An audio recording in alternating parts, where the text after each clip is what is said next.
سلام بینندگان مهربان، شما در پخش مستقیم برنامه اخباری آزادی را تماشا دارید که از خبر و گزارش‌های تازه مربوط به تاجیکستان و جهان عبارت است. امروز 8 اکتبر این موضوعها را داریم. در حالی که ولادیمیر پوتین عازم دوشنبه می شود، سازمان‌های بین‌المللی حبس و استرداد پرزیدنت روسیه را به دادگاه گاگا طلب کردند. تاجیکستان یکی از کمترین همپیمان‌ها است که کشوری است که ولادیمیر پوتین با آن می‌تواند سفر کند.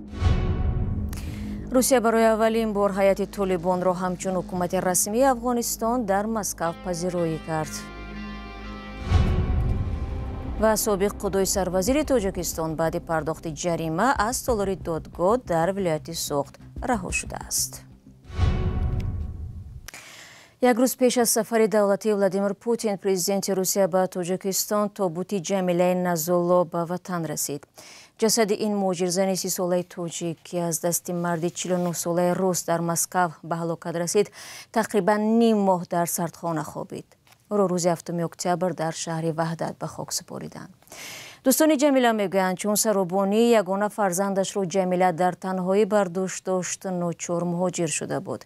او را 21 سپتامبر ولادیمیر اوپادشف ساکن مسکو برای تازه کردن خانه‌اش کرایه کرده و بینشان جنجال سر میزند و جمیله کشته می شود. این مهاجر زن 2 سال باز در تاجیکستان نبود و نیت داشت به همین زودی ها به وطن و به عیادت پسرچه‌اش برود. یوری اوشاکوف یاوری پرزیدنت روسیه در آستانه سفر پوتین به دوشنبه گفت که در این کشور فعلا حدود 1,200,000 تاجیکان کار میکنند. انتظار می رود که ضمن سفر پوتین به تاجیکستان موضوع مهاجران تاجیک هم بررسی گردد. قرار است پرزیدنت روسیه شام 8 اکتبر برای شرکت در همایش اتحادیه دولت‌های مستقل وارد دوشنبه شود. در همین حال سازمان دیدبان حقوق بشر از تاجیکستان خواسته است که پوتین را به کشور راه ندهد یا بازداشت کند. سازمان زیرین روز 8 اکتبر با نشر اظهارات گفت این طلب بر اساس حکم دادگاه بین‌المللی جنایی است که از کشورهای عضو از جمله تاجیکستان بازداشت پوتین را درخواست کرده است. این دادگاه 17 مارس سال 2023 پوتین را در صادر کردن جنایت جنگی و ربودن کودکان اوکراینی متهم دانسته قرار حبس او را صادر کرده بود. در همین حال تاجیکستان روسیه را یک شریک مهم استراتژی خود می‌داند و بنابر نوشته سامانه رسمی خاور روسیه در روی خط شریکان اساسی تجارتی تاجیکستان در جای یکم قرار دارد.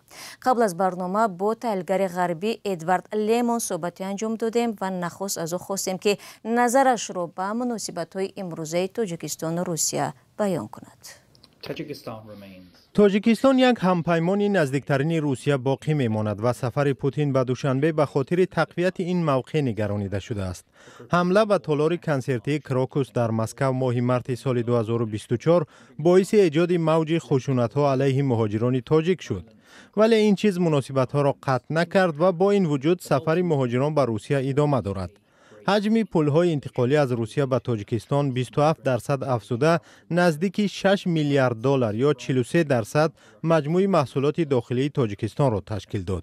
یعنی با وجود افزایش تنش در میان مردم هم تاجیکستان و هم روسیه، روابط سیاسی به ویژه رابطه‌های شخصی بین رهبران ولادیمیر پوتین و امامعلی رحمان خیلی قوی باقی میماند و این دو رهبر درازعمر منطقه با هم مناسبت‌های خصوصی خیلی قوی دارند.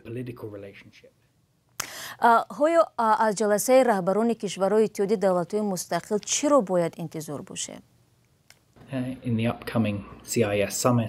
در جلسه قریب الوقوع اتحادیه دولت‌های مستقل در تاجیکستان انتظار می رود که موضوع افغانستان در اولویت خواهد بود. احتمالاً پایگاه 201 حربی روسیه تقویت داده شود. شاید هم مسئله مهاجران در روسیه و هم جنگ ادامه یابنده در اوکراین مورد بررسی قرار گیرد. مسلم است که هر دو کشور به هم نیاز دارند. به شبهه تاجیکستان از روسیه از لحاظ اقتصادی وابسته می باشد. مثلا در بخش سودا که پارسال تا 17% افزوده است. اینچنین در بخش سرمایه‌گذاری و انتقال‌های پولی و یاری‌های نظامی و امنیتی که روسیه به تاجیکستان فراهم می‌کند. ولی روسیه هم از تاجیکستان وابستگی دارد. تاجیکستان یکی از کمترین همپیمان‌ها است که کشوری است که ولادیمیر پوتین با آن می‌تواند سفر کند. کشوری است که او می‌تواند در آن ادعا کند که یک قدرت بزرگ است. از لحاظ اقتصادی هم روسیه وابستگی‌های دارد، چون روسیه همانو به بازار کاری از آسیای مرکزی بخصوص از تاجیکستان احتیاج دارد تا که چندین شکافی‌های را پر کند. روسیه که بحران دموگرافی دارد و سطح مرگش زیاد و تولدش کم است، به مهاجران نیاز دارد. یعنی هر دو جانب به هم احتیاج دارند و ما باید انتظار داشته باشیم که سفر پوتین به دوشنبه به خاطر تقویت این مناسبت‌ها و ادامه شریکی بین دو کشور صورت می‌گیرد. تشکر. ادوارد لیمان، تحلیلگر مسائل آسیای مرکزی بود که با رادیو آزادی صحبت می‌کرد. باید گفت شام امروز به دنبال ولادیمیر پوتین دیگر رهبران کشورهای عضو اتحاد دولت‌های مستقل نیز به دوشنبه میرسند.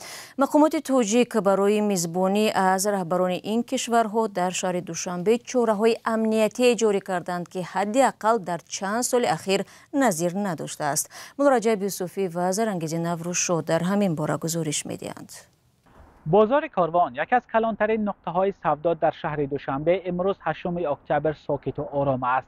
یک روز پیش در اینجا به قبل جای سوزن پرتایی نبود. برای آنکه بازار چند روز بسته می شود، ساکنان از شهر دوشنبه و از منطقه‌های کشور برای خرید مال و کالا به اینجا آمده بودند. بازار کاروان بر اساس قرار شهرداری دوشنبه تا 11 اکتبر بسته میماند. صاحبکاران بازار کاروان که تا این وقت در یک هفته فقط یک روز تعطیل داشتند، اکنون 4 روز بیکار میمانند. این وضع بعضی تاجران را ناراحت کرده است، اما برخی این اعلان را آرام قبول کردند. خیلی کاری حکومتی باشه بندن شغلی. تاثیر نمیرسوند کاری شما در زندگی؟ نمیدونم آخه. طبق دستور شهرداری دوشنبه از 8 تا 12 اکتبر بازارهای کاروان، کوشانیان، مهرگان، اینچنین مرکزهای سودای پنجشیر، گنجینه و صدبرگ کار نمی کنند. در روزهای سفر ولادیمیر پوتین و دیگر رهبران کشورهای عضو اتحاد دولت‌های مستقل به دوشنبه در پایتخت کشور تنها نقطه‌های فروش خوراکواری کار می‌کنند. از جمله در اینجا هم بازار سخاوت درهایش برای مشتریان باز است، اما در پهلوی آن مرکزهای سودای پنجشیر و گنجینه برای 3 روز بسته شدند. نزد فروشگاه صدبرگ که همه روزه سرادن بود، امروز نیمه خالی است و به در مغازه ها مهر زدند.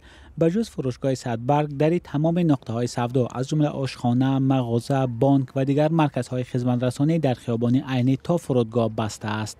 مقامات از قبل اعلام کردند که حرکت نقلیات در راههای اساسی از جمله خیابان‌های رودکی و عینی تا 4 روز آینده محدود می شود.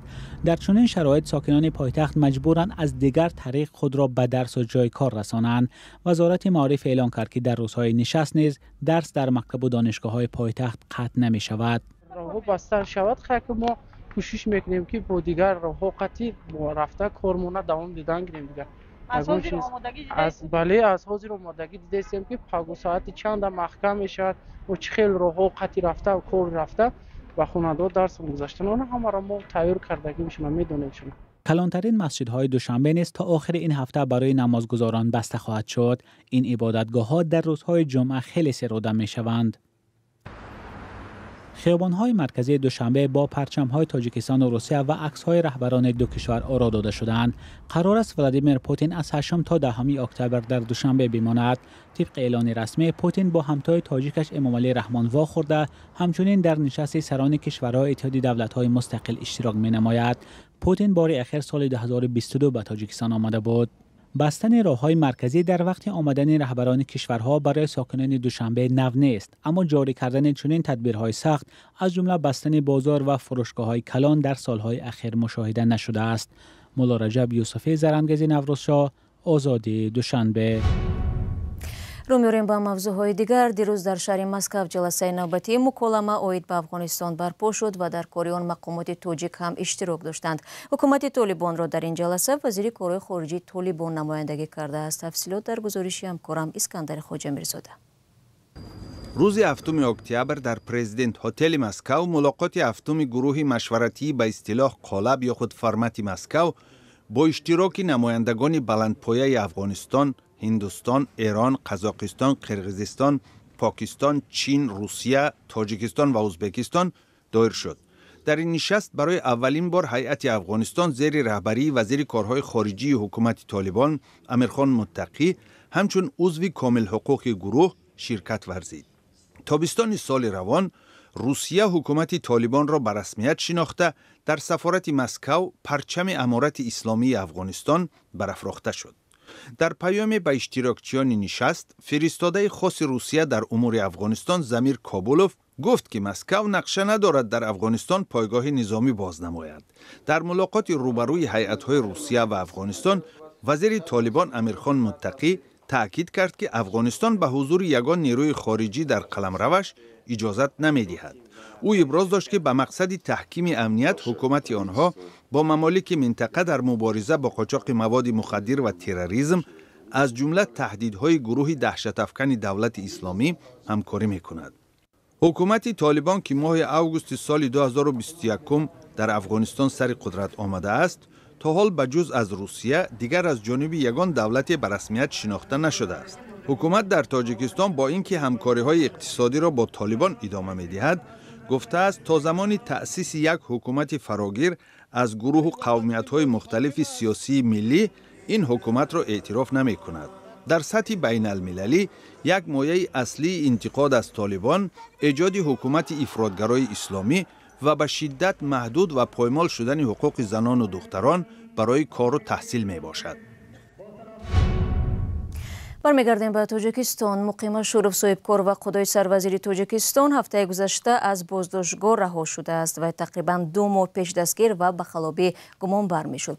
از دادگاه شهر خوجند به رادیو آزادی گفتند که حکم رهایی‌اش صادر شد ولی جزا نیز گرفته است. خود مقیم اشورف در تماس تلفنی این نکته را تصدیق کرد. فرزان محمدی در این باره گزارش می‌دهد. مقیم اشورف که به خلابی مخصوصاً کلان گمانبر دانسته میشد، در نخستین روز مرافعه‌اش سنه 1 اکتبر از تالار دادگاه شهر خوجند آزاد شده است. ولی از این نهاد به رادیو آزادی گفتند که این آزادی با حکم جریمه همراه بود. در همین حال نظر جانب دعواگر معلوم نیست و تا کجا بررسی شدن شکایتش ناروشن میماند. همچنین گفته شد که حکم هنوز قوه قانونی نگرفته است و جانب‌ها می‌توانند به زینه بالایی دادگاه مراجعت کنند.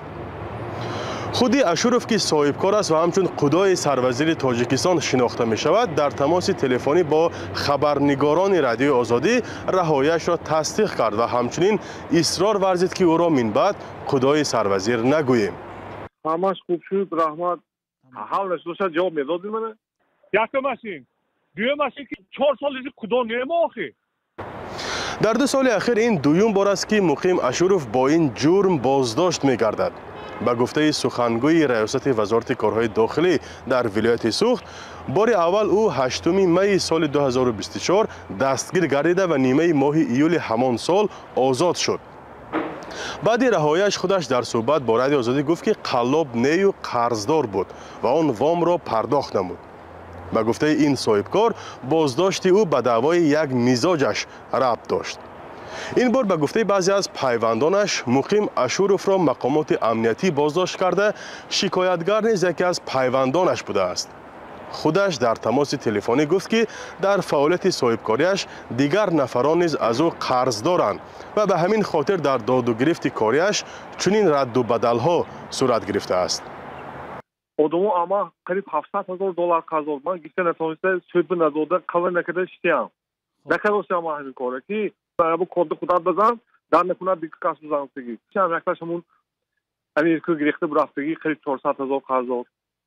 400 هم اضافه قریب $500,000 قرض داد. اتش امریکا گرفته برفتگی. آواده نمیشد، خریده نمیشد. اما اکو امریکا گرفته نبرفتم نیاتش. مقیم اشورفی 66 ساله در یک صحبت ویدیویی سال گذشته گفته بود که بیش از 30 سال باز به تجارت و سیاحی مشغول است. از آن پیش آموزگار مکتب بود. فرزان محمدی، رادیو آزادی شهر خوجند. بینندگان عزیز، برنامه امروز رو در همین ثانیه ها به پایان میبریم. سپاس برای با ما بودن. چون همیشه از اون شما میتونید خبرگزاری‌های از این بیشتر رو در سامانه azadi.org پیدا نمایید. همچنین از صفحه های ما در شبکه‌های اجتماعی مثل اینستاگرام، تلگرام و تیک تاک و فیسبوک استفاده برید. فردا ما با خبرگزاری‌های نو و استودیو به خدمت شما برمیگردیم. خود را احتیاط کنید از آن و خدا نگهبان حرکت.